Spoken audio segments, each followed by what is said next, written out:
Welcome. Welcome to this very strange named webinar. We are talking about plastic pandemic when we know that we are already in the middle of a very grave situation related to COVID pandemic. And in fact, at one place, let me introduce myself. I'm Rajendra Shende, and I'm chairman of TERRE Policy Center and former director of United Nations Environment Program. At one point of time, we said that whether it is appropriate to shake the people by saying a plastic pandemic, and then people will say, oh God, there's another pandemic coming up. And we were in a double mind to say that, but we got convinced that this is the right time to give an early warning and make sure that we are prepared. COVID-19 did not allow us to prepare. We started suffering and getting prepared at the same time, which was a very brave and adventurous things to do. But that is probably the sentence which is quite underestimates the difficulty that we have gone through. Let me welcome today's speakers, starting with Erik Solem. Then I will introduce them one by one. From Norway, Mirza. She doesn't need any introduction, but there are some parts of that introduction which probably many of you may not be knowing, which I will be telling about her, not only the glamorous side of her personality, but the personality which talks a lot about her commitment, about her dedication, and saying that, yes, we have to do it, that kind of thing. And Afroz Shah, who is known inside the court as well as outside the court more as a sort of an activist, and having won a number of prizes for his active work in a field of various environmental issues, but particularly for the beach cleaning. And I will give a slightly better information as they start speaking. But let me introduce it. We also called the subtitle saying that it's a silent killer. COVID-19 doesn't seem to be a silent. Not only the patient makes noise, but those who take care of the patients are also getting disturbed due to various things. But nobody has really talked about plastic as a pandemic, and probably we'll come to know slowly about it. So our format will be, I will be asking our expert speakers to speak one by one for about 10 minutes, and then I will start taking question and answer. Along with me, there is a staff of TERRE Policy Center, and particularly working on a smart campus cloud network, TERRE, who will be also getting some questions from Facebook. We are not allowed a lot of audience on the Zoom link, but the Facebook is live, and TERRE is ensuring that everything goes well. So welcome again. And I'm starting with Mirza. And as I promised, I will tell her more environmental glamorous side, if I may say so. Apart from the film, her Bollywood life, as well as her name known as a producer and a filmmaker, many of us probably still don't know her commitment towards the social cause and environmental issues. And she was appointed by Secretary General of United Nations as the advocate of sustainable development goals. I don't think any other actress in India or even in Asia has been appointed as an advocate of sustainable development goals, which have to be made by 2030. And we need a dynamic personality like Dia for not only keep on talking, but probably show it with the hands and with the participation and a total engagement into the issue. She is also a Goodwill ambassador of United Nations Environment Program. And that is starting from 2017 till she will be the ambassador till 2022. That is a pretty long Goodwill ambassador tenure. And that also shows that how United Nations would like her commitment and dedication to be replicated, and how that need to be engaged for very nagging and annoying environmental damages that are taking place. As I said, Dia has worked very extensively for a beach cleaning operation, and we have another Afroz, Shah, also doing the similar things and to make beach free from single-use plastic. So Dia, I know you have many other accolades for like Environmental Day 2017. You were named as ambassador by Wildlife Trust of India and many others. But we are here mainly to listen to you, and listen to you not as a glamorous talk, but coming to the ground level, because you have the most experience at the ground level to talk about this silent killer and to know whether plastic represents really a problem that can be solved, or even if we keep on talking about it, it will still remain. Dia, floor is yours. Thank you so much, Rajendra ji, for having me as a part of this panel. It's an important conversation. It's an urgent conversation. And the more such conversations we have, the more ecological literacy we will be able to spread, and environmental consciousness. I disagree with you that the title of this panel is disturbing. I think it's very appropriate because we are in fact facing a plastic pandemic, not because plastic is a harmful material, it's also a life-saving material. Many of the most important things we need and use in everyday life, like medicines, food, are often packaged in plastic and help us survive.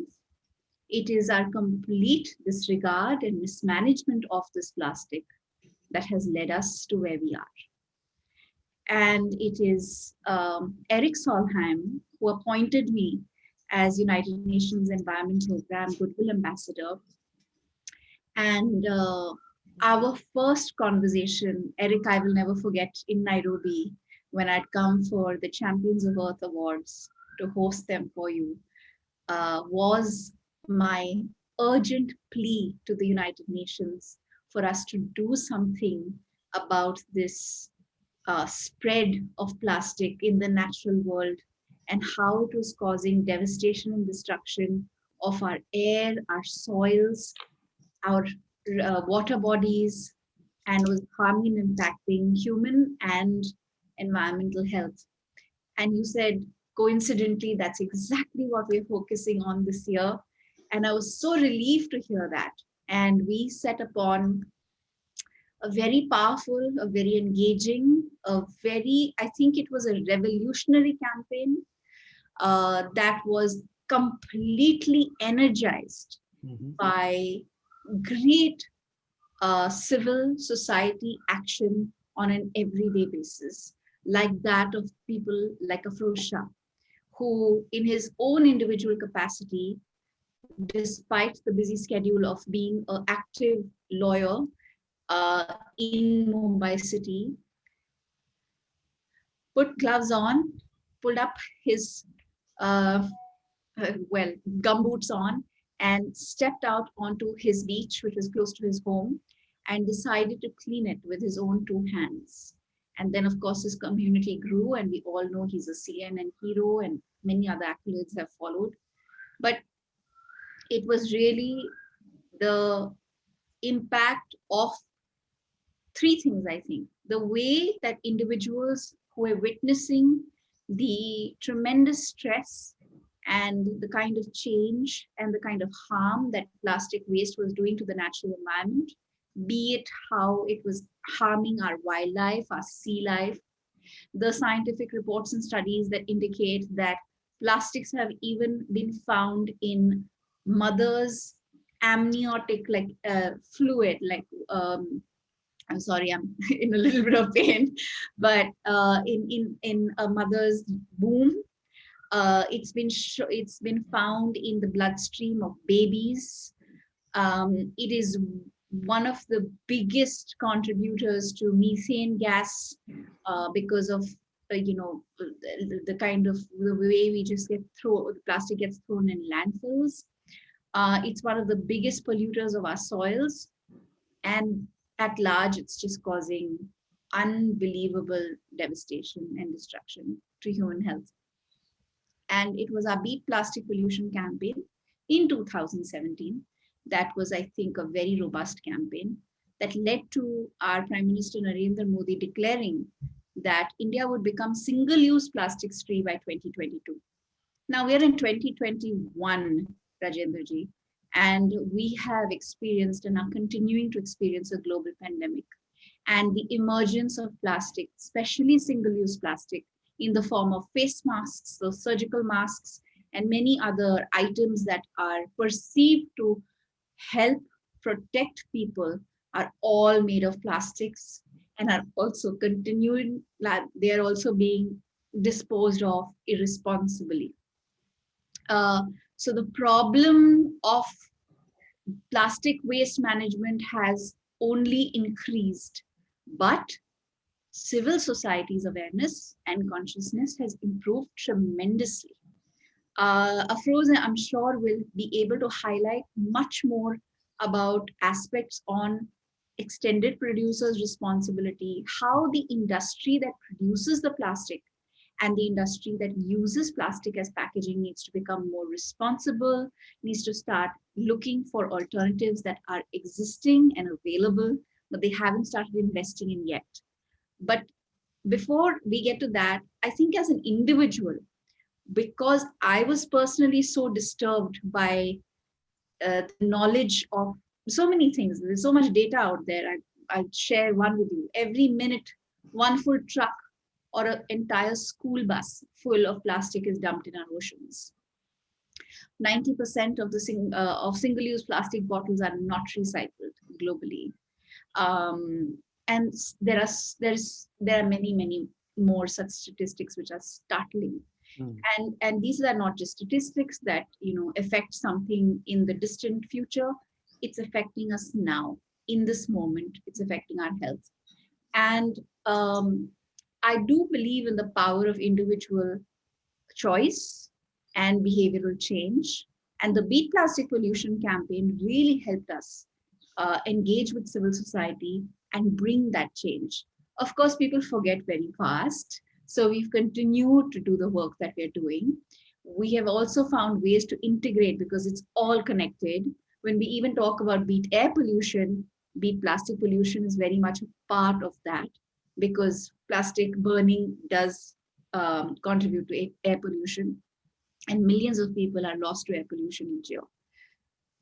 So the power of human behavioral change is what I think people like Afroz, Shah, and I, and Erik represent, where we saw a crisis, we acknowledged it, it made us desperately angry, and we said, what are we going to do about this? How can I fix this problem? How can I change this problem?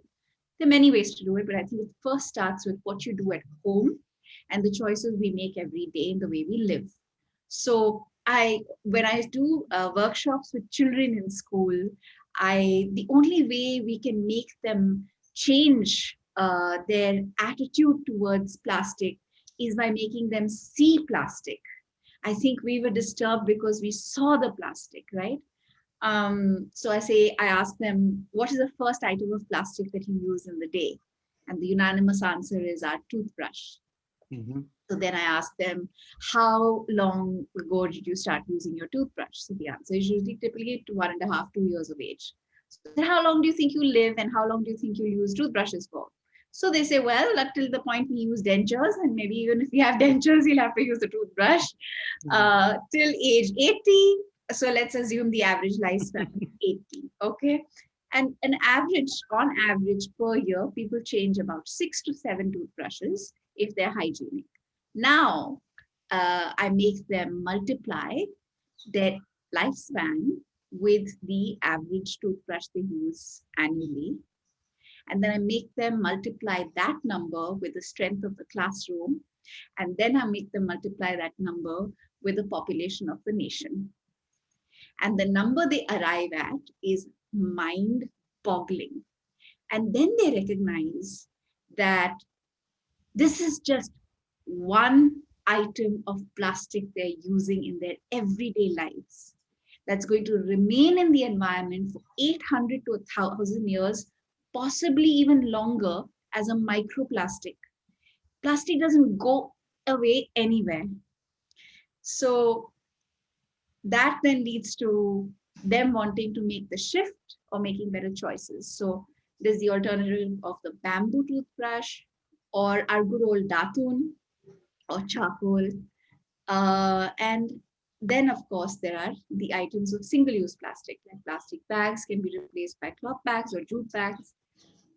Refusing food packaged in plastic, doing composting at home, managing and segregating waste at home is a big contributor to lessening the burden, reducing the burden of waste that our country is dealing with.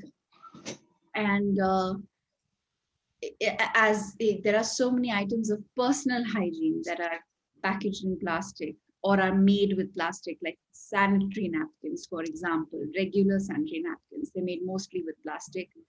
There are, there's innovation and alternatives available for completely natural and biodegradable ones. So these are the simple switches one can make. I've made them. And as you make them, you keep discovering more and more things to do better. And in the meanwhile, while we can make these individual choices and bring about behavioral change, we must continue to put pressure on our governments and industries to change their way of working and change the way they do business, because it's impacting all of us and our health, our collective health. Did I speak longer than 10 minutes? I hope not. Thank you, Dia. What a vivid presentation.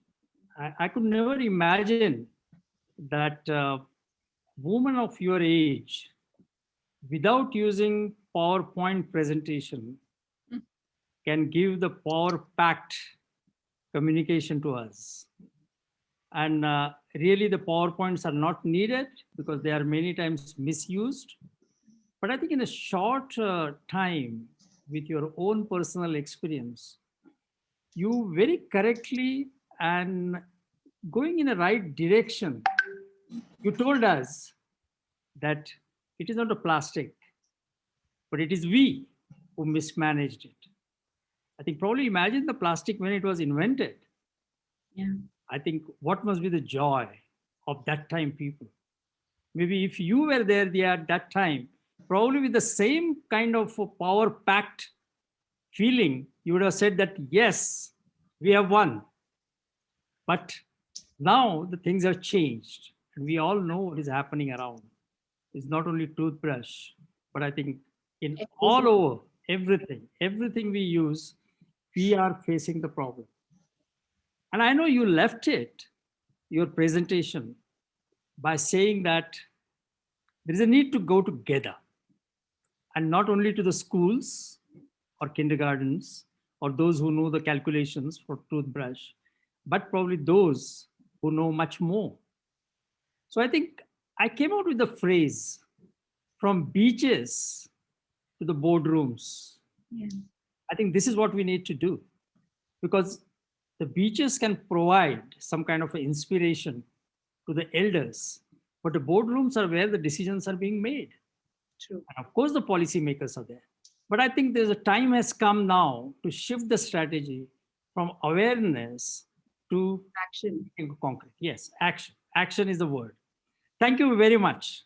And that probably brings us to Erik. And Erik probably knows more about India than what each one of us know. And he knows the intricacies of India and the Indian politicians, the businessmen, and the people like us. Uh, he has an advantage because, he was a politician. So of course, he knew how to communicate with the people.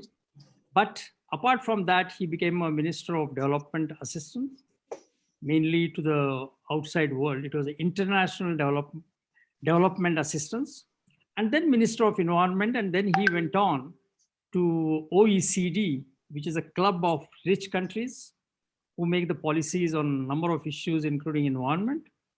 And then he came to United Nations Environment Program, where I met him when I was in UNEP. And he was, like Dia, he was charged with the issues. And I could see he was restless of preparing the big documents, large number of pages of bound recommendations, and he wanted to just act. And then in one of my articles, I have written that is the only Under Secretary General of United Nations who can probably get his sleeves backside and start operating on the beaches, make the hands dirty. I think there is the only United Nations Under Secretary General who has seen an action. And there, I think we are going to listen to him as a sort of an action-packed advice or action-packed instances by which we will get inspired. Erik is now. Thank you so much, Rajendra. It's such a pleasure on World Environment Day to be with great friends and great environmentalists. Dia, of course, I have just spoken, and you have heard her enormous dedication and knowledge, how knowledgeable she is on the environment. And Dia and myself, we worked very closely together when we convinced Prime Minister Modi to set these huge targets for phasing out plastics in India. For sure, it's still a way to go, but the dedication is there in Indian society and set at the very highest level by the Prime Minister, and Dia played a key role in that. Afroz, of course, is the #1 plastic activist in the world. There are many others, but no one has been able to bring thousands, tens of thousands, at the end, hundreds of thousands of people to the beaches anywhere in the world to clean plastic. And I'm now working with Afroz to help him setting up a foundation with the idea of how we can take his fantastic work and ideas from Mumbai to the rest of the world, to the rest of India and to the rest of the world, because there is so much to be learned from Afroz. And Rajendra, of course, you are one of the greatest thinkers on the environment I can really name. So I think altogether we are all powerful. We are a power team. Let me also say that there are millions of other people out there who also do a fantastic job for the environment. And if any of you of those are listening to this program, if you want to be seen, if you do something spectacular, please contact us, and I will help you in bringing the message to the rest of the world. You can contact me on Twitter or on email or in any other way, and at least I will help and do my best to make sure that whatever is done is spotlighted. Then I will give 3 reasons why we need to fight the plastic pandemic and 3 ways of fighting it. I think there are 3 main reasons. Plastic, as Dia said, is a miracle material. If you look to the commercials from America where it was invented in the 1950s, it was seen as the miracle coming down from God because it was so useful with so many good uses. And it still can be used to so much good. I mean, the first solar flight to circumvented the globe was made from plastic. Why was that? Well, it was the only material light enough to go up in the air, but still solid enough to keep the pilot from the freezing to death up there in the air. And of course, any car we buy these days is much, much lighter than in the past because it's full of plastic, which makes it using less gasoline, which is good for the environment. And of course, the pandemic has shown us so many useful ways of using plastic, but where plastic does not belong is in nature and in our bodies. There's nothing to do in nature and no role to play in our bodies. And then plastic is a huge danger for the environment. A few months back, a whale was dying in Thailand. It was vomiting plastic bags while dying. I mean, such a tragedy, so emotional to watch. There have been cows where surgeons have made a surgery on the cow. They have found kilos of plastic bags inside the cow. I mean, the pain of this, and of course the waste of this, I think is obvious to everyone. Seabirds are diving down to feed the chick. What do they get? Plastic. They believe it's food. They put it into the chick, and the chick will die. And you can make camels, turtles. I mean, there are any number of animals dying and succumbing from plastic. It needs to get out of nature. Then plastic is bad for us. We don't know how bad it is. But for sure, no one has made the proposition that it's good for us to drink water with plastic, microplastic, or to breathe air with microplastic, or to eat fish with microplastic. It may be just a little dangerous, or it may be enormously harmful. We do not know at this stage, but much, much better to avoid it. Plastic has nothing to do in the body of Dia or Afroz or Rajendra or me, or indeed in the body of anyone else.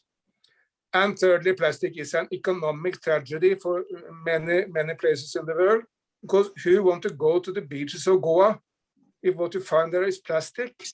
In Bali, in Indonesia, they declared this as an economic disaster for Indonesia, because a heavily important tourist spot like Bali, which brings millions of tourists from the entire world, will not survive if people are diving and swimming in plastic.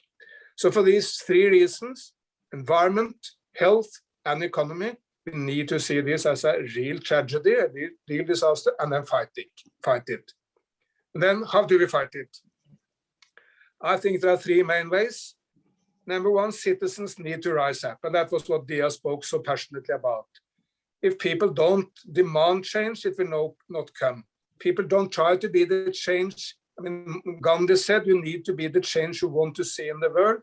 If we try in our lives to avoid the unnecessary plastic, and if we tell political leaders and business that please, you cannot continue like this, we don't want to live this way any longer, we need change, vote for green politicians, purchase the green products, well then political leaders will change and business will change, and the power of civil society and the power of individuals or citizens is enormous. Basically, any change in human history came from citizens.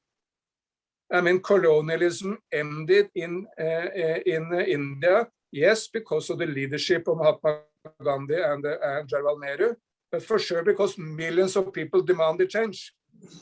They flocked to the meetings of the nationalists those days. So the power of public opinion should never be dismissed. Secondly, we need, and that's of course also what Afroz is driving in Mumbai, bringing tens of thousands of people into his work. These people will go out and demand change. Secondly, we need brave political leaders who regulate markets and set visions, and a lot is happening there now. In Europe, the European Commission has decided that we will not be allowed to buy balloons or straws or plastic cups or plastic cutlery in the future in Europe. All these products are prohibited because they can easily be replaced. I mean, we can easily drink from a normal cup. We don't need a plastic cup to drink. And we can eat with normal cutlery. We don't need plastic cutlery. So political leaders can get rid of so much single-use plastic simply by regulating markets. That's also what is done in a number of Indian states. And in Africa, you see nations like Kenya prohibiting plastic bags, Rwanda, small, poor African nation, probably the cleanest place on planet Earth, because the leadership there has said, we want you to be clean, and people are following. When the leaders tell them to be clean, people are following, and they say, we don't want to be, if I don't see my neighbor littering, Why will I be the one person littering the beautiful streets of Kigali in Rwanda? So political leadership is the second, citizen political leadership. And thirdly, business. The political leaders need to set the rules for business. And that's why extended producer responsibility is so important, because polluters must pay. That's the principle we're using in every other area. Should not be the citizens and the taxpayer who is told to clean up. Those who produce the plastic, or those who bring plastic into the market through packaging or whatever other way, they should also be responsible for funding their cleanup.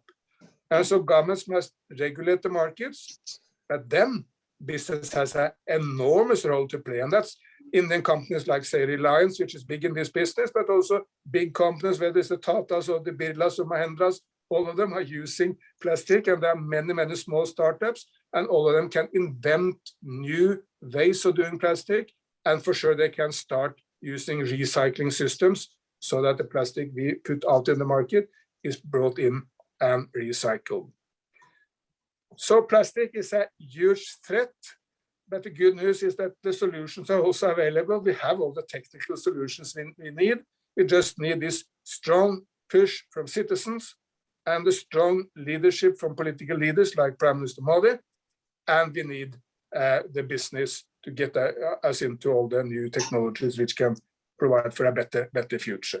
But I'm very, very, very confident that in 10, 20 years' time, we will look back on this time as the crazy time when we were all using plastics in an irresponsible way, basically in the same way as we today look back to some of the horrors of the past. We will be able to change. Let's do it together. Thank you, Erik. Great job done.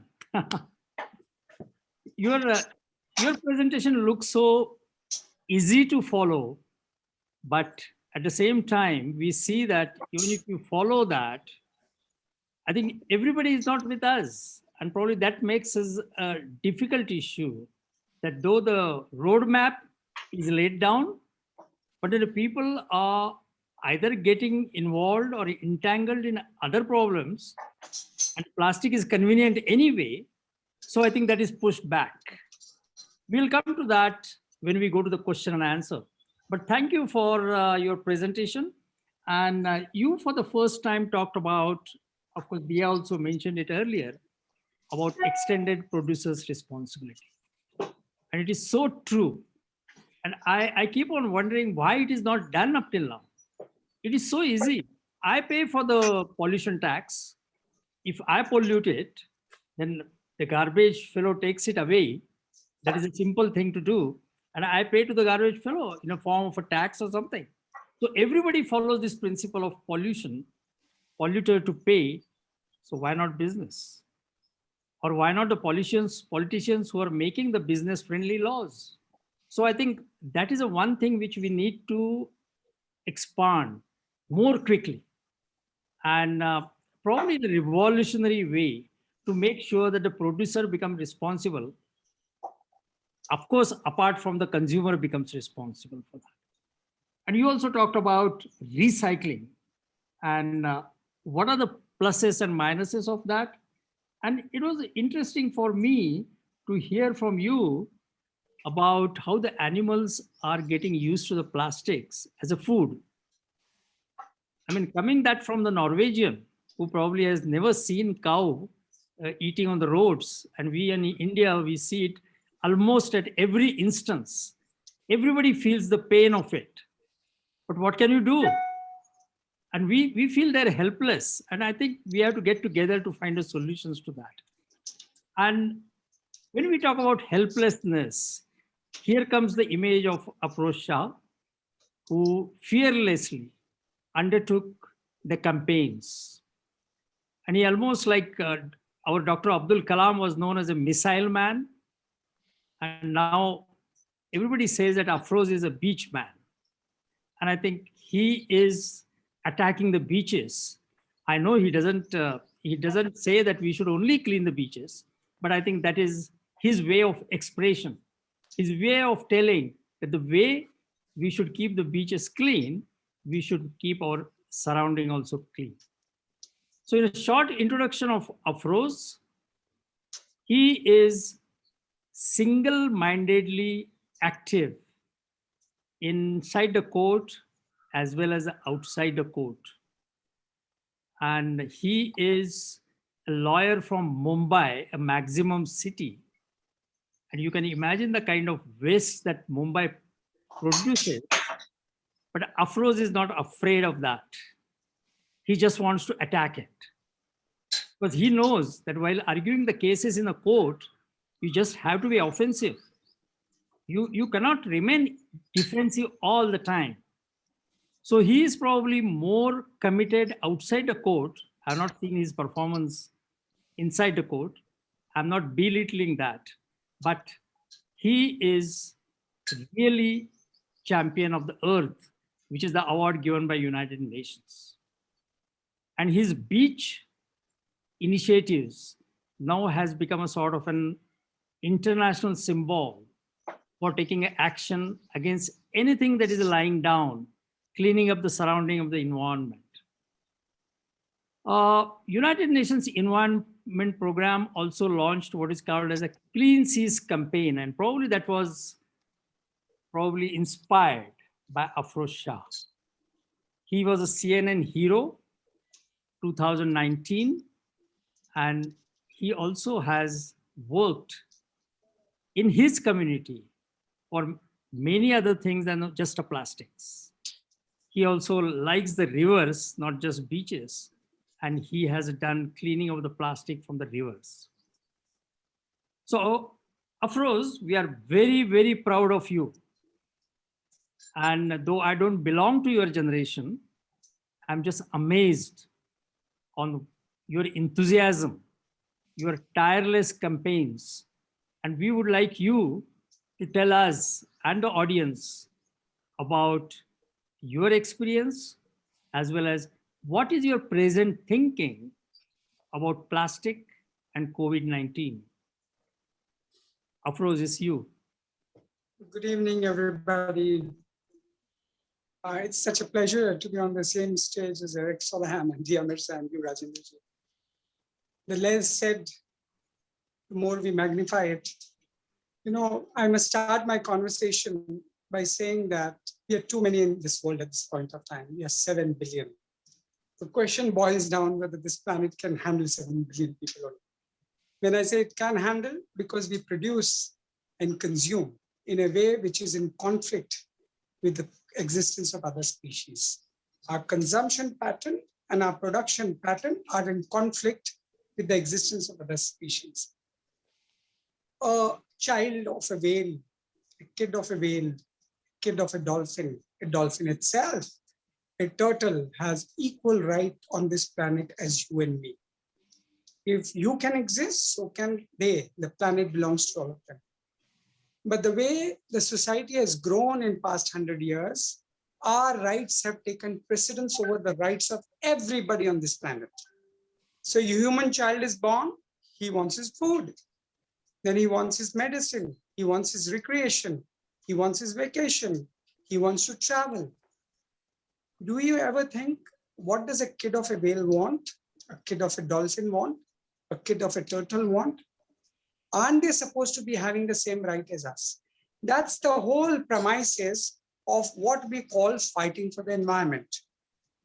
You see, when I started the work, a lot of people, Rajendra told me then, saying that, Afroz, you're a lawyer, you could very well draft a petition and stand up before the Chief Justice of Bombay High Court and say, look, the beaches are dirty, look, the river is dirty, look, the mountains are dirty, animals are in trouble. And what would the Chief Justice do then? He would pass an order. What would be the order? Let's understand it. He would call the Municipal Commissioner of Mumbai responsible, Maharashtra Pollution Control Board responsible. And what will he tell them?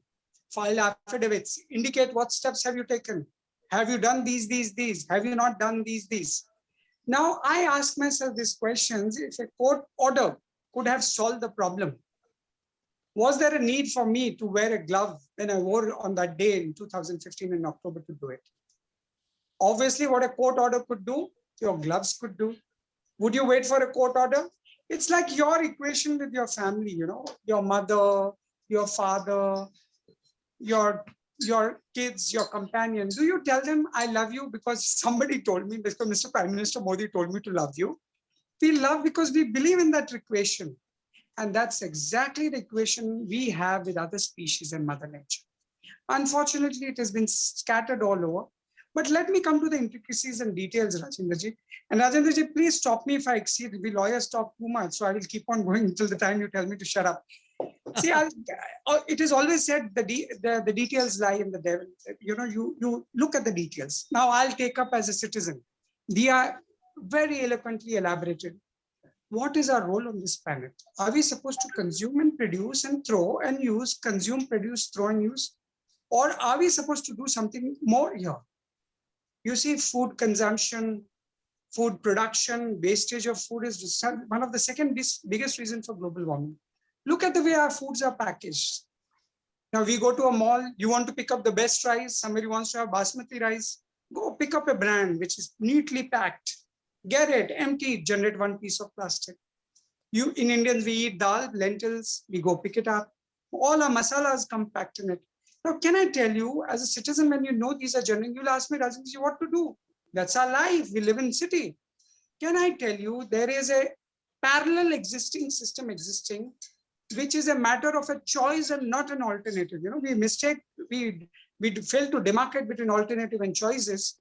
It's a choice which you could exercise by getting your rice, your dal, your oil, your spices, and everything without packaging. Now, if you've done that, and mind you, I've been doing it for years, thousands of my volunteers do it at their home. I'll give an example of a 19-year-old volunteer of mine called Faisal. He's 19, he goes, he buys everything without plastic at his home. I so many times put it out on post. Now, if a 19-year-old boy can do it, what stops us?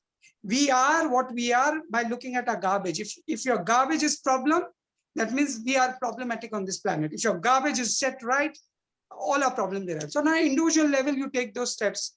You know, the world is going to hear a lot about it, circular economy. You see, my beach cleanup is most of the time misunderstood. People think beach cleaning means clean beaches. I must correct them. Clean beach may be a consequence of it, but beach cleanup means learn while doing. If it's a scientific way saying that the beach traps the plastic, you pick it up. If it goes into the deep sea, it will never come back. It will enter a mouth of a whale or dolphin or a turtle. So when a person comes to clean the beach, he picks up and then he looks at the plastic and says that if it could land here, can I not produce it? Can I not get it out of my life? Can I not eat that chocolate which troubles the fish in the pot? You go for a coffee, you buy your mug, you go for a cold drink, you want a straw. All this is problematic because how consumers have behaved. And my work revolves around telling them, saying that we can do it. You use the word Rajendraji, war. I must say to you that war with love. I work on a very Gandhian way, so my war is with love. So we bond over food. I connect with thousands and thousands of young people on the ground, holding their hands, hugging them, and telling them, can all of us do it together? If each one takes a baby step every day and is home, we are 7 billion. The world will be a different place. That's as far as we as individual consumer go. Let me go to the other part of the problem. Corporates, companies who are actually manufacturing plastic and companies who do not manufacture plastic. Companies who manufacture plastic are under a legal obligation, which we are talked about called EPR, Extended Producer's Responsibility. In one line, it means take back your plastic, what you produced. Now you go to Ministry of Environment, Forest in Delhi, look at their guidelines. First of all, there is no EPR framework in legal terms. They are all what we lawyers call executive fiats. Somebody thinks that this is right, put it on paper and say this is guideline. This is SOP. When the world is in such a problem, should we confine ourselves to making guidelines or SOPs, or should the force of law should be put into motion? So the EPR mechanism, which is working in the form of guidelines, I'll tell you, I've read pages after pages, hundreds of pages, and there's only one issue. The collection seems to be the problem. The narrative now is this. Every plastic company comes, I'm doing my bit. You ask them, what do you do? So they will tell you what they do. So they will say that, oh God, I am taking it from the rag picker. Rag pickers all over India are a fabulous industry, a fabulous mechanism, but they have their limitations. Or take, for example, where I live, 400,000 people living in my locality, Andheri. Do you think 10 rack pickers can solve the problem? And mind you, rack pickers pick up only plastic which has value. PET bottles are picked up, plastic which are not contaminated, they pick up. Imagine if you put food in that PET bottle, they don't pick up because they can't put dirty plastic, it smells. Then look at the flip, the lower range of plastic, like a Lay's packet. Now, if you look at a Lay's packet, it's just some one gram or less than that. It is non-recyclable, absolutely impossible. Thousands and thousands of being rolled out. I collect, my volunteers, we collect millions of pieces by training up people up. I have difficulty, I must share with you, how do we recycle it? So that's the second aspect. Now, what do you do as a company who manufactures plastic? You will have to have mechanism where, especially plastic companies who are listening to me, please get your act together, get a mechanism at the ground level, not on a paper. We will write beautiful things on the paper. Till the time your beaches don't appear clean, your rivers don't appear okay, your forests don't appear okay, your dolphins and whales are not safe from our eating habits, you cannot say that we have made it safe. So plastic companies will have to put up a robust ground at a ground level. Second, companies who do not manufacture plastic, they have corporate social responsibilities. They can pitch forward. If plastic companies are not coming forward, come out. Cities have become the graveyards of pollution. You know, Mahatma Gandhi started this Panchayati Raj, which we see in the modern form. He said, take the governance to the villages. I now call upon people, please take this problem of pollution to these densely populated cities. Millions live there without sanitations. Millions live there without clean toilets. Millions are generating plastic waste. Millions are generating liquid waste. So that's another aspect. Now, corporates are covered, the citizens are covered. Let's look at what the government has to do. See, in India, if you look at our constitution, it is a beautiful organic document. It talks about two things, your rights and your duties. Unfortunately, we only talk about rights. We say that, oh my God, I have not got this from the country. I have not got this. Now, what are your rights? You must fulfill your duties. Of course, you don't leave the politicians. Once you've voted for them and paid your tax, please chase them. Please ask them questions, however uncomfortable they are. Use democratic means to ask them. But at the same time, you must fulfill your duty. What is your duty? One of the duties is under Article 51AG, to protect and preserve the environment. Now, how do we do it? We don't do it. We keep on, you see, our Twitter, Instagram, all social media handles are full of hate all the time. When will we talk love? When will we talk about holding people? You know, in slums where I work in Mumbai, you go to a house, 100 square feet, 8 people living. Do I talk hate to them? Do I abuse them that you are generating garbage and you're throwing it to the ocean? Let me give you an example of 2 boys who work with me, Rajendra. One is called Sunil Avri and one Sumesh. Both live on the beach of Versova. When I met them, they used to openly defecate on this beach. And not only that, they used to throw plastic directly into the ocean. Look what the change when you work at the ground. Both these boys have not only changed their life, they are working on 35,000 people. They keep their toilets clean. 90% open defecation is gone from Versova. Then they tell people by going house to house how to handle, how to reduce garbage. So that's one aspect of it. Government has Environment Protection Act, solid waste management rules, plastic waste management rules. See, there are good laws in place. The law, as we say, is as good as your obedience. If you obey the law, it's a good law. If you don't obey the law, it's not a good law. There's no obedience. Now, how will obedience happen? Let's look at it. You penalize them, jail them, fine them. Or do we work like Mahatma Gandhi and reach out? We have 1.5 billion in this country. We need to reach out. And I'll tell you, we are too many followers, Rajendra, in this, or leaders are short. And one of my job is to create leaders at the ground level. You know, at River Mithi, there's a boy, 21-year-old boy called Akib, works very hard. He's in the leadership zone. He tells around, 1.5 kilometers he guards along with all the volunteers. And what the guard is, don't allow the plastic to land into the ocean. Collect it, send it to the recycling center and reduce garbage. Now you need leaders like them, like Sunil Avri, Sumesh, Akib at the ground level to rise. Then only we'll be able to, otherwise all our life, we'll be debating in our boardrooms. We'll be making some beautiful documents and we'll be passing on. Of course, law has to be made. Of course, good policy has to be done. Of course, decision has to be done in the boardrooms, but it will have to be moved at the ground level. If it does not go at the ground level, if raised in the paper, which has happened for so many years. Now you take the other end of the extreme, we have Please stop me after I finish my time. I'll curtail my talk. Yeah, I get you- very passionate about talking. maybe 2 minutes now. Yep. Okay, I'll just curtail it. So you have citizens, you have corporates, you have government. Now, what is the solution? We work in silos. Everybody is working independently. We need to tie up a collaboration, which I'm attempting, which Erik talked about. Erik was the first politician and a UN environment head who actually, as you pointed out, rolled up his sleeve and came to the beach. I still remember vividly that day, October 2nd, 2016, when we were cleaning the beach, and Erik said, Afroz, we must do something. Something needs to be done at drastic level. And you see that how it got amplified. Everywhere people are now taking steps. Of course, it's a long journey. So we'll have to take these steps. Collaboration is the key. Citizens, please do not abuse your governments. Governments, please don't attack the citizens. We are all with one goal. We are a team Earth. We want to protect these oceans. We want to protect the rivers. We want to protect the lakes. We want to protect the mountain. And it can happen by. And what is a collaboration? By giving few hours a week. I can keep on talking to till cows come home. I can keep on arguing what is plastic pollution and how terrible it is and how we must stop. But the moment you go on the ground, you catch hold of two people in that house in a slum, or your neighbors for that matter, and ask them, oh, you get all this creates problem. Can you not get it off? So ground level action along with good policy, good implementation, and a good collaboration. I work with so many corporates, Rajendraji, people like Coca-Cola, Dow, Adidas, Norwegian Foreign Ministry, all are holding hands tight at the ground level. And we need to get much more. So collaboration is the key.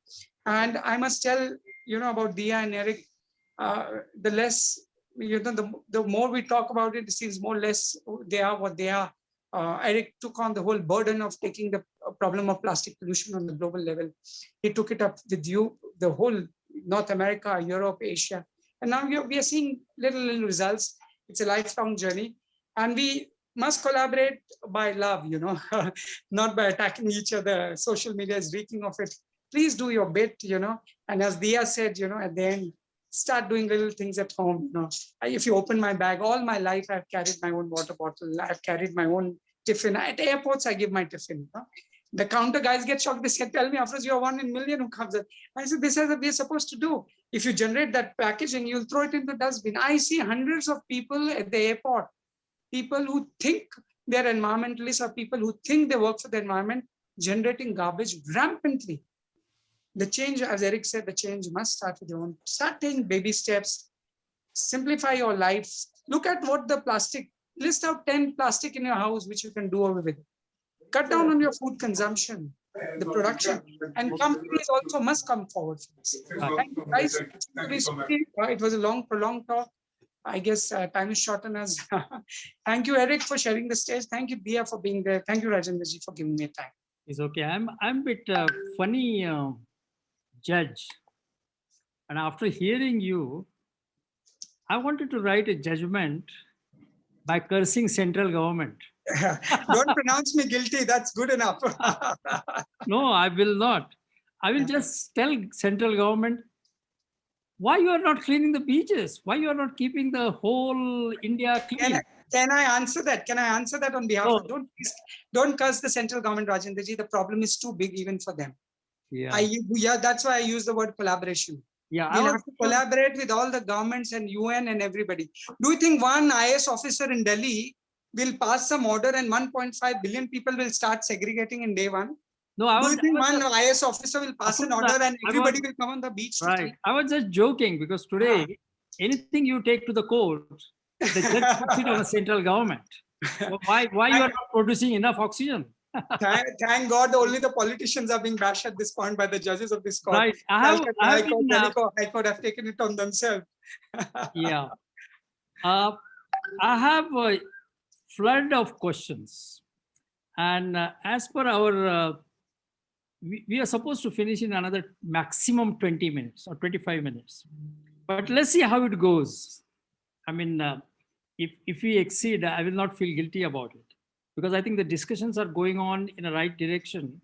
And on my screen, I see Dia, then Erik and you are in such a curve. It's a rising Corona-19 curve.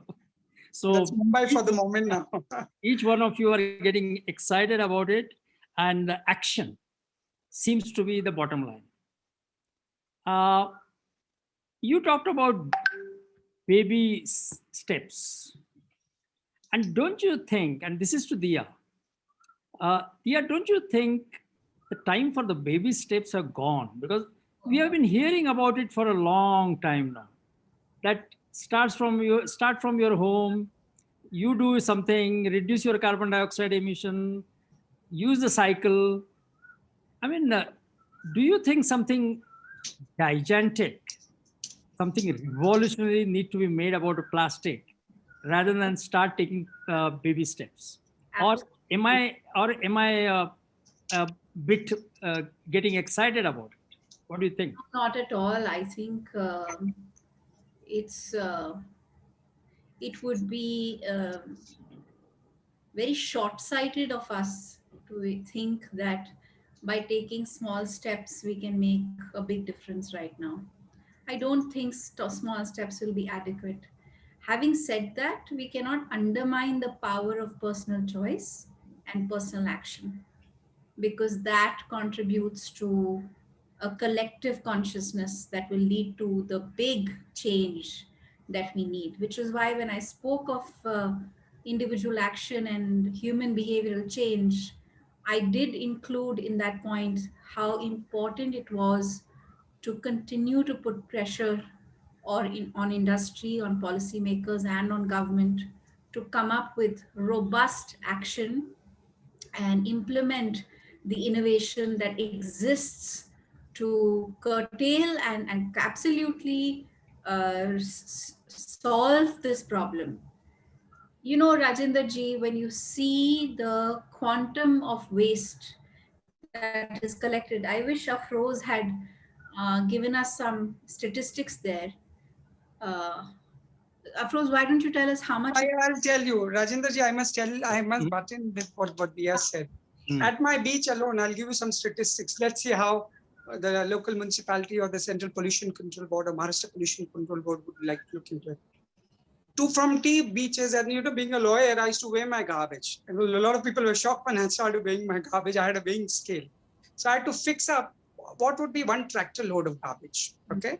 So we fixed up, then we weighed it around 3,800, 4,000 kg. In 6 years alone, me and thousands of volunteers have picked up around 60 million kgs from 2 beaches of Mumbai. 60 million kgs. Now, if you convert per kg basis and give it to the BMC to pick it up, and you pick up fries on that, all tender money will be wasted. You will not have money for the vaccine, I guess, now. That's the quantum. That's what I'm saying. I started with a caveat. We are too many. 25 million in Mumbai, picking up garbage and throwing it. One. Second, look at River Methi, which I'm doing work on, training up people, cleaning the river. 18-kilometer river. As a child, let me tell you, I've grown up in Mumbai. My father used to take me there at the start of that Methi river. It starts from a lake called Vihar Lake. My father used to take me there to fish. As a child, as a 4-year-old, 5-year-old, I used to go wait. And I have seen that river flow at that point of time. And now you see the river has not only dried up, the amount of liquid and solid waste. Now I'll give you some figures on that. From a 1.5 kilometer river, we have managed to pick up just 1.5 kilometer river of solid waste. Just 1.5, more than 10,000 tons. Is that some joke with citizens going? And mind you, it's dangerous. Beach cleaning is easy. River cleaning is very, very, very dangerous because it's sweet water, salt water erodes. Then from the bank of that river, every day, we pick up around 30 to 50,000 pieces of plastic from their houses. You go to every household, he gets 10 pieces of plastic, a bread packet, a butter. Now I ask the reverse polarity, if individuals don't do it, who will do it? Let's look at it. Let us get a solution out. Mr. Modi will have to become a Superman of this country, Honorable Prime Minister. And he will have to have a super wand in his hand. And he will have to say, I will get the law, I will clear it. You know, the Ganga cleanup. Let me give you as a lawyer some statistics. 1992-93, Supreme Court started monitoring Ganga cleanup. It is almost 27 years. 13 chief justices have come and gone. Ganga still seems to be. And you know what is the problem? If people like us, imagine, if me and few of our volunteers, If we could keep 1.5 kilometer clean, imagine how many people can come and do it. Of course, Rajendra ji, I'm not giving a free pass to the politicians and the government. In a democracy, you vote and you pay your taxes, you're entitled to ask them, however the difficult the question is. But at the same time, and this is not my philosophy, this is a constitutional philosophy. You have rights and duties. As you ask for your rights, if you want the prime minister to clean your garbage, your duty is to make sure you're garbage free. Yeah. It's a balance. And that balance you see in 1980s, because of the way Supreme Court functioned, in 1980s, the fundamental right jurisprudence rose up, where they said everybody can move the court and ask for his rights, public interest litigation, writ petition. Now the time has come to raise fundamental duty jurisprudence. Some people must move the court and say citizens are polluting, what to do? What to do? How to stop them? Afroz, you're making very important points, and I'm sure we'll come back to that. I just wanted to complete what I was trying to say. Yes. I'm so grateful for the statistics that you've shared with us, because nobody sees it in reality like you do, given that you work on the ground and you've collected this waste with yourself. So it's a very simple thing, right? Rajendra ji, Afroz has said it, Erik has said it. With too many of us, our consumption levels are high. Practically everything we consume on an everyday basis is packaged in plastic, and there is no proper disposal, collection, and management system. Now, from some of the work that I've done, I've discovered that it took for a lady called Almira Patel versus the Union of India in September 2014 to lead to this solid waste management rule of 2016, which was then updated in 2000. It hasn't been updated. We've been waiting to update it. But the order from the NGTV was dated 22nd December 2016. Now, these are just, like Afroz said, a set of rules that were put in place. It's not the law. So the fact of the matter is, how do we hold corporates or industry or citizens or municipalities or government or politicians accountable for the deaths, the devastation and destruction that is being caused to our soil and our water and our air by plastic pollution, if we do not have a law that protects us? So I feel it is not just at a national level, but a global level. This is a crisis of our planet. My worst nightmare, I've shared this also with Erik, is that we are going to wake up one day and there's going to be no free space of plastic. Right. Every square inch of this earth will be covered in plastic. It's a terrifying thought, but with the way we're going, it looks like that's where we're heading towards. Before coming to Erik on that point, I wanted to just provide you one remark from Chandrakantji Pandav. He's Padma Shri. He's listening to us very close. He's a nutrition expert, and he has done a lot of work on iodine as an element which is essential for our nutrition. He's saying that he liked Mirza's comment on ecological and environmental literacy. So that means he is telling that it should become part of our system, education system. And that's why the people, when they grow with that kind of a system, they will start raising this question, and the government has to take care of it, implement it by that time. But at the same time, he's asking, aren't we very elastic about plastic? Don't you need? Because it's convenient. Yeah, but don't you need? I think in principle we've become lazy as a species. We have become so lazy. How many of us are willing to actually take the responsibility of segregating our waste? Most countries have segregation levels. Norway has 7 layers of segregation, Erik. Bottles separate, metal separate, paper separate, plastic separate. India's waste management rules are only asking its people to segregate it at 2 levels. Please separate your dry plastic, your dry waste from your wet waste, which is only your kitchen waste, you find a way to compost at home. The rest you give to us, we'll find a way to manage it efficiently. Now, that's not happening. That's a separate deal. But even that we are not doing. Shame on us.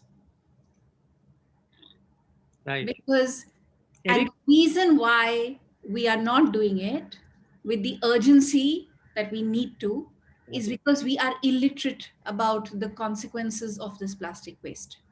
And we are illiterate about what it's doing to all of us. mhm. Erik, I want to take that particular ray of getting into the drasticness, not to be elastic, but take a drastic step to see that what Dia was asking about, or probably she knew about it, the segregation for the desirable level, not just a gross segregation. That's number one. And number two is how is the extended product responsibility is working in Norway?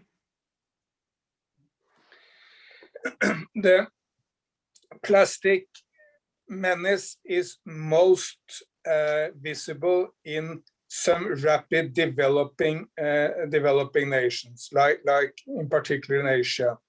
Why is that? Because the extreme poor of this world are not really using that much plastic. If you go to one of the most basic villages in, say, Africa, there will be very limited amount of plastic. Simply people cannot afford to buy anything with plastic.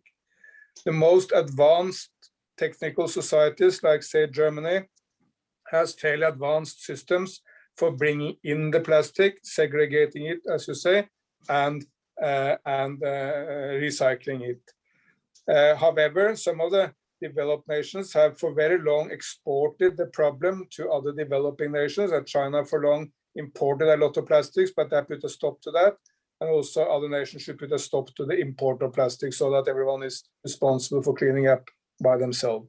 So this means that it's the nations with a strong, rapidly moving middle class like India, which can afford to buy any number of products with plastic, but has still not yet really made the recycling systems. That's where you see the most plastic in rivers and oceans. So we should focus a lot on finding solutions for those nations.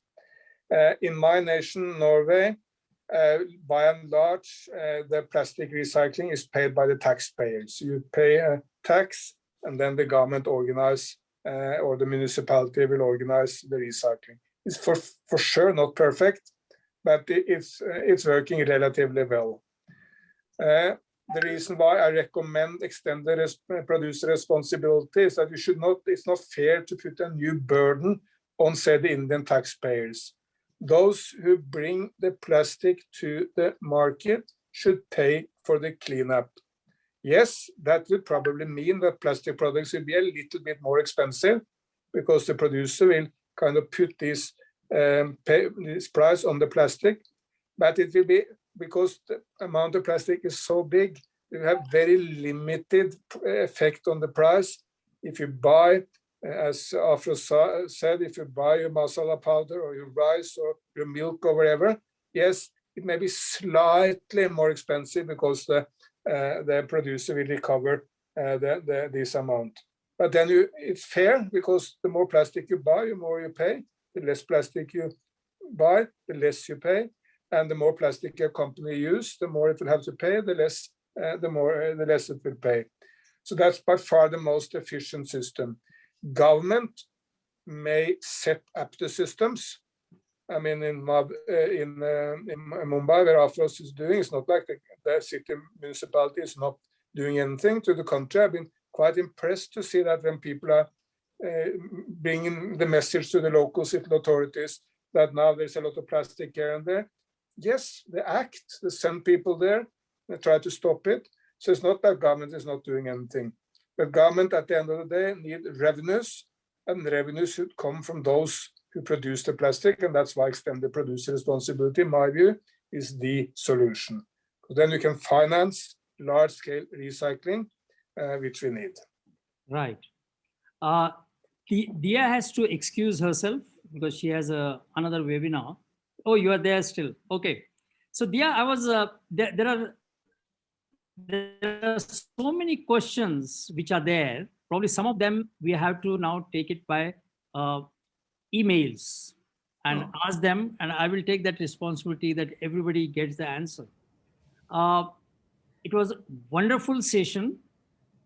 I think the key conclusions are action, go from beach to boardrooms, and engage collectively in it. And I think there were some talks about making an international law. I think Dia was mentioning it, that why can't we have some kind of an international protocol where each country follows that and make sure that slowly the plastic is reduced. And then at certain stage, the way we are coming to the climate change issue, now we are talking about net zero. So can we now come to the saying that no plastic, zero plastic use? Can we come to that? And whether the world will come under that protocol or not, that will be the questions. But I think that is a bigger debate. And I was impressed that a Bollywood artist can talk about what is happening on the streets. And talking about, we hear them on a TV with a lot of products showing that use that spice, use that harpic, something like that. But here is the one, she is talking about, let's go A, B, C, D. Perfect sort of a recipe for dealing with this action. And what a combination of speakers we had. Yeah. One is the activist who day-to-day basis talks about doing things yourself. And don't look at the government, don't look at judges, don't look at get going on a job. And then we have what is called as a balanced-minded Erik, who knows what is the United Nations diplomacy, not only the Norway's diplomacy, but UN diplomacy, how it works. So I would like to thank all of you and also the audience. And I'm going to send you the questions which we will then respond to those who have raised it. Thank you very much. If each one of you have comment, I can give it. Dia probably can say concluding remarks in a couple of sentences, then Erik, and then Afroz. Dia? I just want to thank you, Rajendra ji and Erik, for giving me the opportunity to be a part of this. I'm very grateful that I've learned from the best. I've learned from people like Afroz, I've learned from Erik, and they inspire and motivate me every day. I hope we can continue to collaborate and make a difference. And I hope everybody who's joined this session will be inspired to, start consuming less, wasting less, and perhaps even managing their waste better on an everyday basis. And then if they can manage to make some time, impress upon governments and industry to do better. Question, question, question. Every company, ask them, where does your packaging go? Thank you so much. Thank you, Dia. Erik? I will make just two brief comments at the end. First, an international agreement on plastic is good, but it's basically not needed. Because when I've walked the rivers or beaches in Mumbai with Afroz, I have never seen any plastic product with Chinese characters or any plastic product coming from the United States of America. All plastics I've seen in Mumbai is coming from India. But of course, if I walk the beaches of China, I will not see any Indian plastics. I will just see Chinese plastics. And in the United States, the plastics is from the United States. And the good news here is, of course, since it's a national and local problem, the situation, the solutions are also national.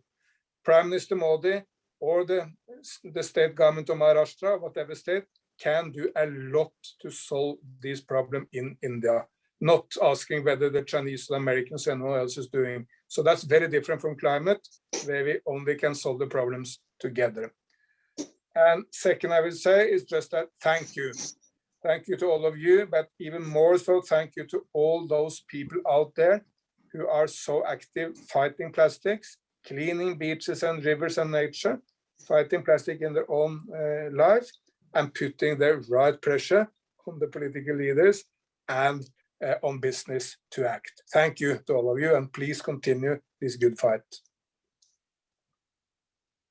Thank you, Erik. Yes, Afroz.